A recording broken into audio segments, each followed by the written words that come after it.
Timu ya Wazito rĩu nĩ wahotani erũ wa rigi ya NSL na ũũ thutha wa gũthogwo na timu ya St Joseph Youth na bao 7-1 kĩharo-inĩ gĩa Kamtoyoyo. 2019 anatamba, anaivisha, anatoa pasi tamu, Waidera anajenga tamu na kisha kistaarabu anatinga. Timu ya Wazito rĩu nĩ mambatĩire nginyagia ligi nene ya KPL gũkũ bũrũri-inĩ. Kijana Derek Onyango dakika 3 baada ya Wazito. Gũkũ nakuo Kisumu All Stars nao makĩambatĩra nginyagia ligi nene ya KPL thutha wa kũhota Thika United na bao 7-1 kĩharo-inĩ gĩa Thika.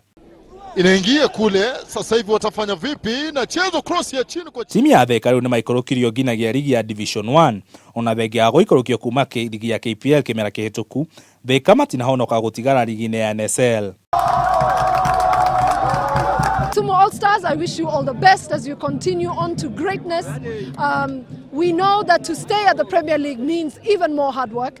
Timu ya Nairobi Stima nĩ hoti Eldoret Youth na bao 4-2. Ona thengia ya ũhotani ũyũ, Nairobi Stima matinambatĩra nginyagia ligi nene ya KPL no marĩ ona mweke.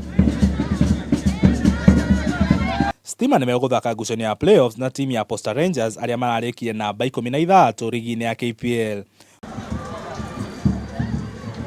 Ngucanio ĩngĩ ĩthakirwo nĩ Kenya Police arĩa maumire draw ya 4-4 na Ushuru. Ngiribotera metha mathako ya Kameme TV ni Dara wa Gateri. Mabingwa wa dimba la National Super League mwaka 2018